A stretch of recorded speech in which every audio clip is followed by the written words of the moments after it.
Alors chers amis, bonjour, François, expert de yoga, de méditation.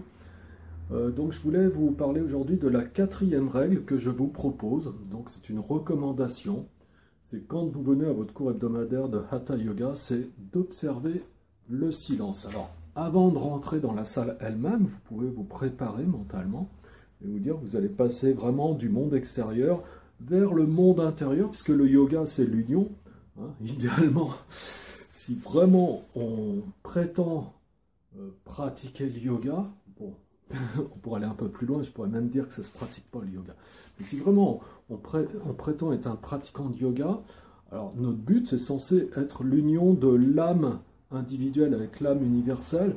Donc vous comprenez que ça induit cette idée d'intériorisation.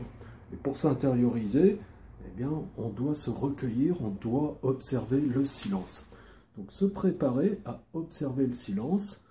Donc si vous êtes quelqu'un de très sociable et que vous adorez communiquer et parler avec autrui, alors bon, ça peut être une qualité, hein, mais à ce moment-là, arrangez-vous pour le faire avant de venir à la salle de yoga. Vous pouvez très bien aller prendre un petit café dans un bar avec quelqu'un que vous appréciez, puis échanger, ensuite vous rendre au cours de yoga ou venir bien en avance au cours de yoga. Mais je dirais que 10 minutes avant le début du cours de yoga, par exemple pour un cours qui est à 19 h, à 18 h 50, ou pour un cours qui est à 12 h 15, à 12 h 05, à partir de là, on observe le silence au moins 10 minutes avant le cours.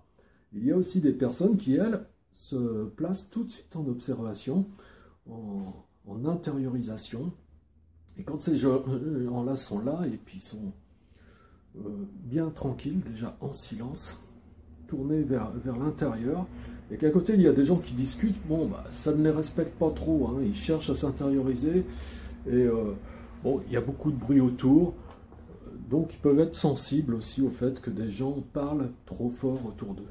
Donc soyez intériorisés. Alors ça c'est valable avant le cours, mais bien sûr aussi pendant le cours, parce que si on commence à discuter ou rigoler pendant le cours, ça ne favorise pas l'intériorisation. Là aussi, il y a des personnes qui sont tout à fait intériorisées pendant leur pratique, par exemple leur pratique posturale, et puis il suffit qu'il y ait quelqu'un qui soit un petit peu agité à côté, puis qui rigole ou qui raconte une blague, et puis tout de suite, ça fait sortir les personnes de leur intériorisation, parce que ma foi, il faut dire les choses comme elles sont aussi dans les cours de yoga, vous êtes beaucoup à être débutants, donc vous n'avez pas forcément cette capacité à rester dans l'intériorisation, quoi qu'il se passe à l'extérieur.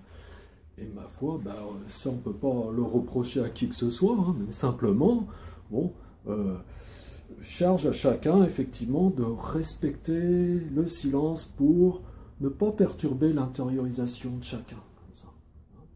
Alors pour vous, pour votre pratique, bien entendu, c'est bien mieux comme ça aussi. Hein. Donc faites attention à ce point de respecter le silence. Et d'ailleurs, je ne sais pas si vous vous rappelez, il y a quelques mois, j'ai fait une vidéo sur le silence qui s'intitulait « À quoi sert le silence ?» Alors c'est pas mal si vous allez la voir à nouveau, parce que ça va venir compléter cette vidéo que je fais aujourd'hui. Donc retenez, règle numéro 4, observez le silence pour favoriser l'intériorisation. Voilà. Merci encore pour votre écoute, votre soutien, mes amis. Si vous avez aimé cette vidéo, cliquez sur j'aime. Bien sûr, si vous voyez ces vidéos de manière assez récente et que vous n'êtes pas encore abonné, faites-le maintenant. Et puis je vous dis à bientôt pour une 5e règle, une 5e recommandation. Au revoir mes amis.